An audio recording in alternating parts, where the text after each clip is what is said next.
étudiants, en séquence précédente, nous avons entamé l'ensemble des étapes clés pour une bonne méthodologie de résolution de problèmes. Aujourd'hui, nous allons aborder les outils utilisés en résolution des problèmes. Pour ce faire, on va outil qui est le brainstorming est utilisé pour recenser les problèmes, identifier les causes et générer les solutions. C'est un outil de créativité efficace à utiliser en groupe afin de générer un grand nombre d'idées. Il repose sur 4 étapes essentielles. La première des choses, il faut préparer en constituant un groupe de travail et en choisissant un environnement compatible, favorable pour l'ensemble, pour un échange fluide et utile pour l'ensemble des membres du groupe. La deuxième étape, c'est la situation et il faut cadrer la situation pour l'objectif de s'assurer que tous les participants sont d'accord sur le problème à résoudre ou la question sur laquelle on va travailler. L'étape suivante, numéro 3, c'est la phase de production et là où l'animateur est un élément clé pour réussir à bien veiller à créer un environnement détendu et stimulant pour génération de l'ensemble des idées. Et en dernier lieu, il faut filtrer, sélectionner les idées les plus pertinentes en déterminant et définissant des critères d'appréciation. L'outil suivant, c'est le vote pondéré. C'est un outil de prise de décision en groupe. Il est utilisé pour sélectionner des éléments parmi une liste lorsqu'on ne peut pas établir de critères de choix objectifs et mesurables. Le principe, c'est une technique de sélection finale de problèmes où le groupe souhaite résoudre en premier à partir des résultats d'un vote simple.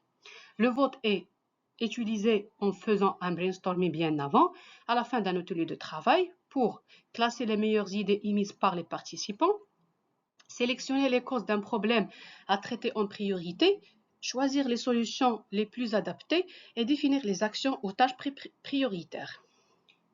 Les sujets sont classés par ordre de priorité avec une pondération en fonction de leur classement. Par exemple, on donne 3 pour les très importants et 1 pour le peu important ou inversement.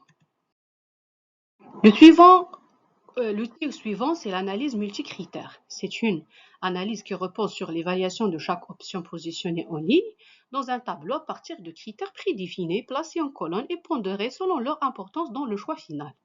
Il repose sur l'identification de la décision à prendre, lister les différents choix possibles, choisir les critères d'évaluation et les pondérer, construire la matrice, évaluer chaque solution et calculer la note totale afin de choisir la gagnante et la plus pertinente. Ensuite, l'outil suivant, c'est le diagramme de Pareto.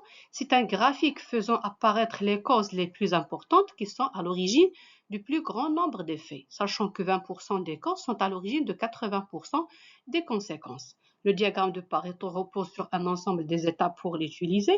Dans un premier temps, il faut faire un tableau pour recueillir les informations et les rangeant dans un ordre décroissant du critère quantitatif choisi. Il faut porter sur un graphique en battant toujours par ordre décroissant, en ordonnée verticale, en pourcentage ou en nombre, et puis on abscisse les largeurs d'équivalent pour chaque attribut. Ensuite, il faut représenter les bâtons correspondant aux valeurs du tableau pour chaque attribut. Utiliser le même diagramme avec en ordonnée les pourcentages cumulés. On abscisse des largeurs équivalentes pour chaque attribut. Relier les points en haut à droite de chaque bâton par les segments de droite. Et puis séparer le diagramme en 3 zones ABC avec respectivement des limites en ordonnant 80, 90%, 80% à 90% et 90% à 100%. Les limites étant approximatives et adaptées à chaque cas. Tracer une verticale à partir du point de la courbe, cumulée correspondant à 80%, on trouve les quelques bâtons représentant au total 80% au total de tous les bâtons. C'est ça le principe du diagramme de Pareto. Il y a un outil dit QQOQCP. C'est une méthode qui repose sur un ensemble de questions à poser afin de bien déterminer et décrire le problème. Qui renvoie à quoi? Q, c'est qui? O, c'est où? Q, c'est quand? C'est comment? Et P, pourquoi?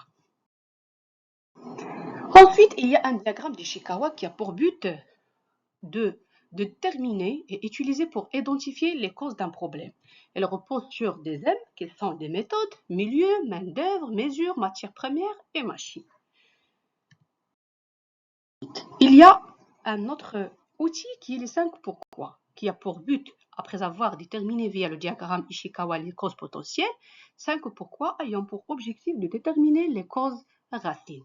Pour ce faire, il faut identifier clairement le problème, appliquer la méthode avec les personnes concernées, reporter clairement et sans aiguïter les faits, ne jamais déduire ou supposer des causes de dysfonctionnement, se limiter aux causes potentielles à contrôler via le diagramme Ishikawa, poser trop de pourquoi pour aboutir à une analyse très poussée.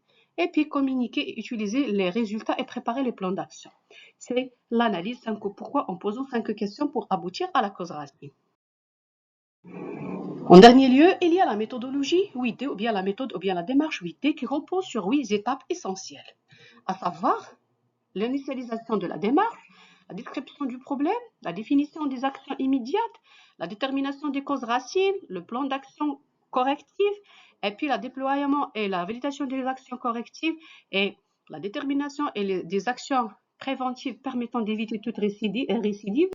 Et ensuite, le remerciement et la félicitation de l'équipe travaillée sur cette résolution de problème.